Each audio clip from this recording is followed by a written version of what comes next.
የተወደዳችሁ የፈታ ዴሊ ቤተሰቦች ከልብ የመነጨ ሰላምታችን በያላችሁበት ይድረሳችሁ። ዕለተ ቅዳሜ ሰዓቱን መረጃ ይዘን ተገኝተናል።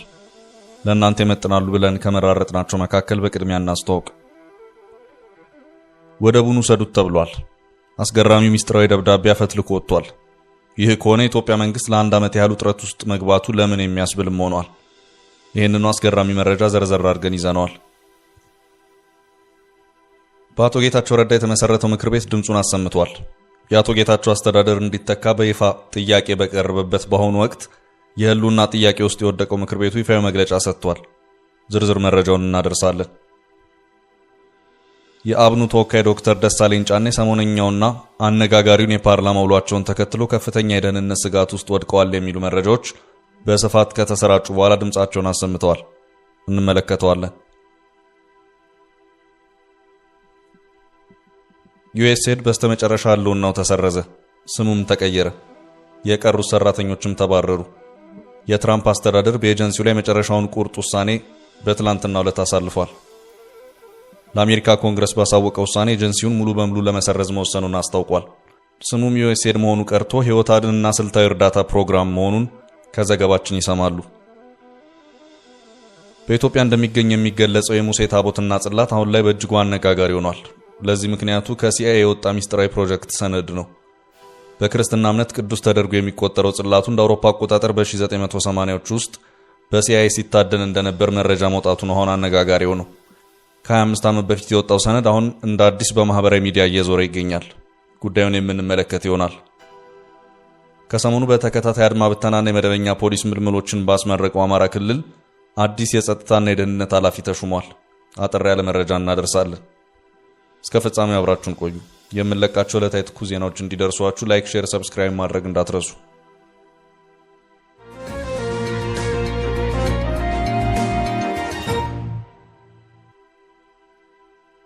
አሁን በቀጥታ ወደ ዝርዝር መረጃዎቻችን እንውሰዳችሁ። ያፈተለከው ደብዳቤ ወደቡን ውሰዱት። ከኢትዮጵያ ጋር በተያያዘ በቀጠናው ለአንድ ዓመት ያህል ከባድ ውጥረት ውስጥ የከረመው ጉዳይ ሌላ አስገራሚ ክስተት ታይቶበታል።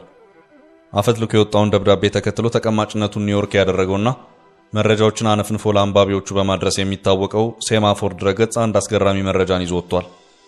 በትላንትናው ዕለት የአሜሪካ የውጭ ጉዳይ ሚኒስትር ማርኮ ሩቢዮ ከጠቅላይ ሚኒስትር አብይ አህመድ ጋር በስልክ ተወያዩ።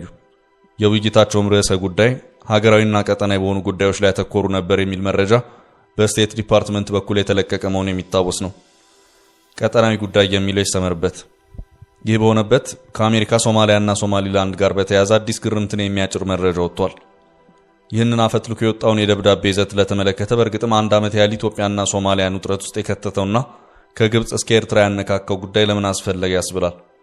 በአንድ ደብዳቤ የአየር ክልሉንም የባህር በሩንም ተቆጣጠሩት፣ በእኛ በኩል ችግር የለብንም የሚል አስገራሚ መረጃ ተልኳል። ይህን መልእክት የላኩት ደግሞ የሶማሊያው ፕሬዝዳንት ሐሰን ሼክ መሐመድ እና ባለስልጣኖቻቸው ናቸው። ደብዳቤው የደረሳቸው የተባሉት ደግሞ ፕሬዝዳንት ዶናልድ ትራምፕ ናቸው። አሜሪካ ሁሉንም የሶማሊያ ወደቦች፣ የአየር ማረፊያዎች ለብቻው ያለምንም ተቀናቃይ ትቆጣጠር ተብሏል። የሶማሊያው ፕሬዝዳንት ሐሰን ሼክ መሐመድ በጠቅላይ ሚኒስትር አብይ አህመድ የሚመራው መንግስት በሶማሌላንድ የቀይ ባህር ዳርቻ ውስን የባህር በር መውጫ ላግኝ በሚል ከሶማሌላንድ ጋር የመግባቢያ ስምምነት ባደረገበት ወቅት እንዴት ምን ሲደረግ በማለት ለአንድ ዓመት ያህል ሞግተዋል። ጉዳዩ በእጅጉ ተካሮ እስከ ወታደራዊ መፋጠጥም ያመራበት ሁኔታ የነበረ መሆኑ የሚታወስ ነው። ነገሩ የአፍሪካውን ቀንድ ተሻግሮም ከሰሜን አፍሪካ ግብጽን እስከ መጋበዝም የደረሰ ነበር። አሁን ደግሞ ነገሮች 180 ዲግሪ ተቀይረው የባህር በሩንም ኤርፖርቱንም ጠቅልላችሁ ሰዱት የሚል ደብዳቤ ተጽፏል። ደብዳቤው እጅ ገብቷል ያለው ሴማፎር ፕሬዝዳንት ሐሰን ሼክ መሐመድ ተረከቡኝ ሲሉ ለትራምፕ ደብዳቤ የጻፉት በርበራና ቦሳሶ ወደቦችን ነው። በርበራ ወደብ በሶማሌላንድ ግዛት የሚገኝ ወደብ ሲሆን ቦሳሶ ደግሞ በፑንትላንድ የሚገኝ ነው። ፕሬዝዳንቱ ከኢትዮጵያ መንግስት ጋር አንድ ዓመት የፈጀው ዝግብ ውስጥ የገቡት እንዴት የሉዓላዊ ግዛት አካል ከሆነችው ሶማሊላንድ ጋር ሉዓላዊነትን የሚመለከት ስምምነት ያደርጋል በሚል ነበር። ፕሬዝዳንቱ አሁን ደግሞ በአንድ ደብዳቤ ሀገሪቱን ወደቦችና ኤርፖርቶች ለማስረከብ ቁርጠኛ ሆነው ታይቷል። ሴማፎር በዘገባው የሶማሊያው ፕሬዝዳንት ወደ እንደዚህ አይነት ውሳኔ የገቡት የትራምፕ አስተዳደር ለሶማሌላንድ ሀገራዊ እውቅናን ለመስጠት ውስጣዊ እንቅስቃሴዎች መጀመሩን ተከትሎ ነው ብለዋል። ዘገባው ፕሬዝዳንት ሐሰን ሼክ መሐመድ ትራምፕ የባህር በር መውጫውን ይረከቡ፣ ነገር ግን ለሶማሌላንድ እውቅና እንዳይሰጡብኝ ማለታቸውን አመልክቷል። ሴማፎር የበርበራም ሆነ የቦሳሶ ወደቦች በሶማሊያ መንግስት ቁጥጥር ስር አለመሆናቸውን አክሏል። በርበራ ወደብ ከሶማሊያ ተገንጥዬ ሉዓላዊነቴን አረጋግጫለሁ በምትለው ሶማሊላንድ ስር የሚገኝ ሲሆን ከፊሉን የወደብ ክፍል የተባበሩት ኤምሬቱ ዲፒ ወርልድ በዘመናዊ መልኩ አልምቶ በቀጠናው እጅግ ዘመናዊ ከሚባሉት ወደቦች መካከል አንዱ እንዲሆን አድርጎታል። የሶማሊላንድ አንዱ የገቢ ምንጭም ሆኖ በማገልገል ላይ ይገኛል። የፕሬዝዳንት ሐሰን ሼክ መሐመድ መንግስት ተገንጣዩን ሶማሊላንድን ስለማያስተዳድር በወደቡም ላይ ሆነ በሶማሊላንድ የአየር ክልል ላይ ስልጣን የለውም። ይህ በሆነበት ሁኔታ ግን ወደቡንና የአየር ክልሉን ተረከቡኝ ሲል ለፕሬዝዳንት ትራምፕ ደብዳቤ ጽፏል። የትራምፕ አስተዳደር በሶማሊላንድ የቀይ ባህርና የህንድ ውቅያኖስ ዳርቻ አሜሪካ ወታደራዊ ቤዝ እንዲኖራት ይፈልጋል። እስራኤልን ብትሆን እንደዛው።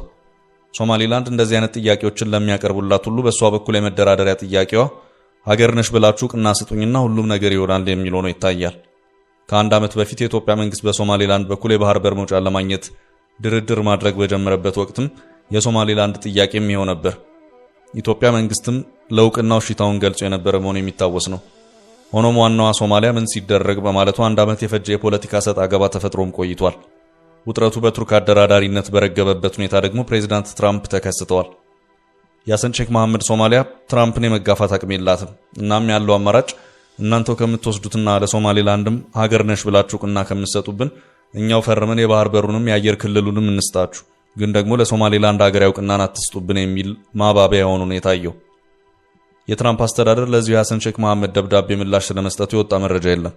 ሆኖም የአሜሪካ የውጭ ጉዳይ ሚኒስትር ማርኮ ሩቢዮ ለጠቅላይ ሚኒስትር አብይ ደውለው በቀጠናዊ ጉዳዮች ጭምር የተወያዩ መሆኑን የሚያመለክት መረጃ በትላንትናው ዕለት ከስቴት ዲፓርትመንት ወጥቷል። የቀጠናው የውይይት ርዕሰ ጉዳዮች ምን ነበሩ በሚለው ዙሪያ ግን ምንም አይነት የተሰጠ ፍንጭ የለም።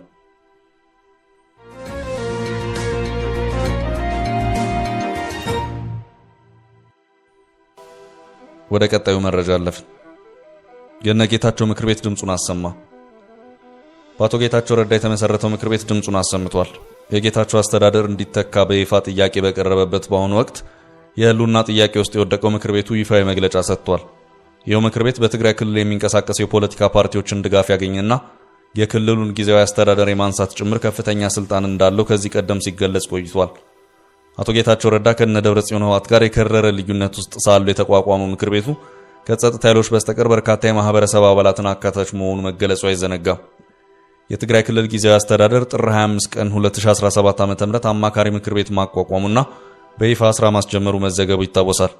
ጊዜያዊ አስተዳደሩ አቶ ሞገስ ታፈረን የምክር ቤቱ ዋና ሰብሳቢ አድርጎ የመረጠ ሲሆን በክልሉ የሚንቀሳቀስ የትግራይ ነጻነት ፓርቲ ፕሬዝዳንት የሆኑት ደጀን መዝገቦን ደግሞ ምክትል ሰብሳቢ አድርጎ መምረጡ በወቅቱ ተገልጿል። ሳልሳይ ወያኔ በክልሉ ጊዜያዊ አስተዳደር ባቋቋመው ምክር ቤት ለመሳተፍ መወሰኑ ተዘግቧል።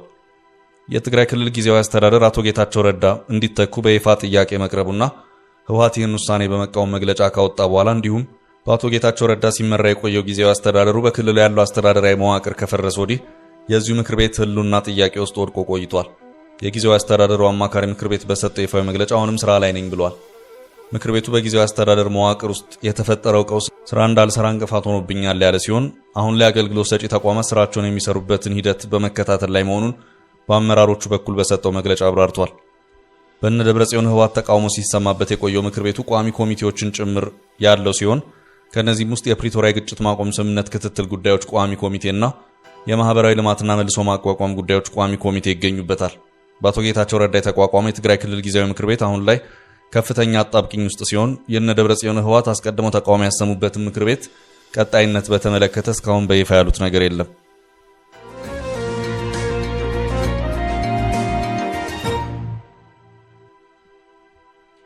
በቀጣይ ርዕሳችን ደህና ነኝ ዶክተር ደሳለኝ ጫኔ። የአብኑ ተወካይ ዶክተር ደሳለኝ ጫኔ ሰሞነኛውና አነጋጋሪውን የፓርላማ ውሏቸውን ተከትሎ ከፍተኛ የደህንነት ስጋት ውስጥ ወድቀዋል የሚሉ መረጃዎች በስፋት ከተሰራጩ በኋላ ድምጻቸውን አሰምተዋል። ዶክተር ደሳለኝ ጫኔ ከሳምንታት በፊት በዋለው ምክር ቤት ወቅታዊና አነጋጋሪ ጉዳዮችን ማንሳታቸው አይዘነጋም። አብን ፓርቲን በመወከል የተመረጡት የባህር ዳር ተወካዩ ደሳለኝ ጫኔ ከጦርነት ከሰብአዊ መብት አያያዝ ስለ ኑሮ ውድነትና ኢኮኖሚ ጉዳዮች ጋር የተገናኙ ጠንከር ያሉ ሐሳቦችንና ጥያቄዎችን ለጠቅላይ ሚኒስትር አብይ አህመድ አቅርበዋል። በድህነት አዙሪት ውስጥ የኖረች ሀገር ባለፉት 7 የብልጽግና አገዛዝ ዓመታት ደግሞ በእንቅርት ላይ ጆሮ ደግፍ እንዲሉ ለከፋ የጸጥታና የደህንነት ቀውስ አዙሪት ማባሪያ ለሌላቸው አውዳሚ እርስ በርስ ጦርነቶች ውስጥ አስገብቷታል። ኢህአዴግ አምባገነናዊ ልማታዊ አገዛዝ ነበር። ወደ ብልጽግና ያደረገው መለወጥ ደግሞ የሙሉ ጊዜ ግጭት ጠማቂና ጦረኛ አገዛዝ እንዲሆን አድርጎታል። በመደማመጥ ሰጥቶ በመቀበል መርህ ተመስርተን ሀገራዊ ልዩነቶችን በማጥበብ ሰጥቶ በመቀበልና ሁሉን አካታች ወደሆነ ማህበረሰባዊ መግባባትና ፖለቲካዊ ስምምነት ከማምጣት ይልቅ ብልጽግና ፓርቲ በሚከተለው ጠቅላይ አገዛዝ ምክንያት ሰላም ከራቀን ከራርሟል።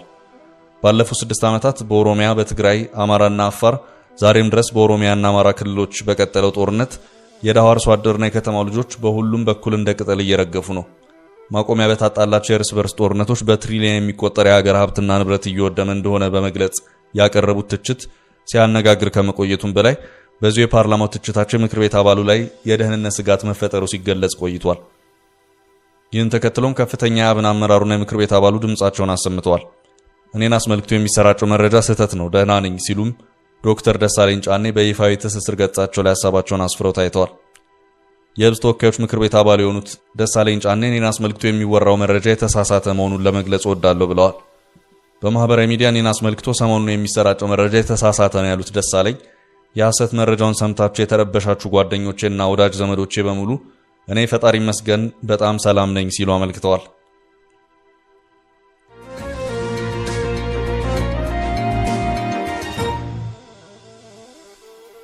በቀጣይ ርዕሳችን ዩኤስኤድ በስተመጨረሻ ህልውናው ተሰረዘ፣ ስሙም ተቀየረ፣ የቀሩት ሰራተኞችም ተባረሩ። የዩኤስኤድ ጉዳይ ያበቃለት መስሏል።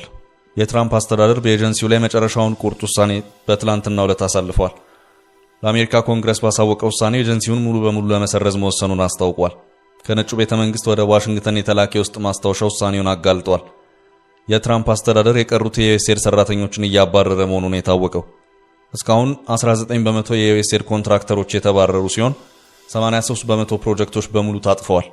ከአሜሪካ ብቻ ከጃንዋሪ 2025 አንስቶ የተባረሩ የኤጀንሲው ሰራተኞች ቁጥር በሺዎች ሆኗል።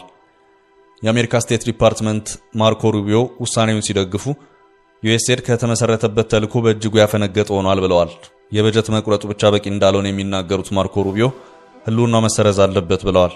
የአሜሪካ ስቴት ዲፓርትመንት ዩኤስኤድ አሁን ላይ ራሱ አካል አድርጎ የዋጠው ሲሆን አሁን ላይ ዩኤስኤድ ከሚሰራቸው ስራዎች የህይወት አድን ግልጋሎት ብቻ እንዲቀጥል ተደርጓል። ከጁላይ 1 አንስቶ ሁሉም የዩኤስኤድ ሰራተኞች ወደ ስቴት ዲፓርትመንት ስር ይጠቃለላሉ። ሰራተኞቹ ግን በከፍተኛ መስፈርት መረጣ እንደሚደረግባቸው ነው የተነገረው። የአሜሪካ መንግስት በአመት $40 ቢሊዮን በጀት ያለውን ዩኤስኤድ በእጅጉ አሳንሶና ቀንሶ ስሙን ቀይሮ የአሜሪካ አስቸኳይ ጊዜ እርዳታ ለዓለም አይነት ቅርጽ እንዲይዝ እየሰራ ነው። ዩኤስኤድ በ120 ሀገራት ሲሰራቸው የነበሩ እንደ ድህነት ቅነሳና የግብርና ልማት የሚባሉ ቀርተው የአስቸኳይ የህይወት አድን ብቻ እንዲቀር ተደርጓል። ውሳኔው ዓለም አቀፍ ውዝግብ ማስነሳቱና እንደ ኢትዮጵያ ባሉ ሀገራት ከፍተኛ ፈተና መደቀኑ ይታወሳል። እንደ አውሮፓ አቆጣጠር በ1961 በፕሬዝዳንት ጆን ኤፍ ኬኔዲ ፊርማ የተቋቋመው ኤጀንሲው አሁን አብቅቶለታል። በሳምንቱ አርብ ዕለት ምን ያህል የኤጀንሲው ሰራተኞች እንደተባረሩ ባይነገርም ከማርች 21 ጀምሮ 869 ሰራተኞች ተቀንሰዋል። ዩኤስኤድ በአሜሪካ ከቋሚ ቅጥረኞች ያለፈ 3848 ሰራተኞች ነበሩት። ቅነሳው በውጭ ሀገራት ያሉ የአሜሪካ ዩኤስኤድ ሰራተኞችን ይጨምራል። በቀጣዩ 3 ወራት ውስጥ ዩኤስኤድ በአሜሪካ ውጭ ጉዳይ ስቴት ዲፓርትመንት ስር ተጠቃልሎ ይገባል ተብሎ ይጠበቃል። ስሙም ዩኤስኤድ መሆኑ ቀርቶ ህይወት አድንና ስልታዊ እርዳታ ፕሮግራም ሆኖ የሚታወቅም ይሆናል።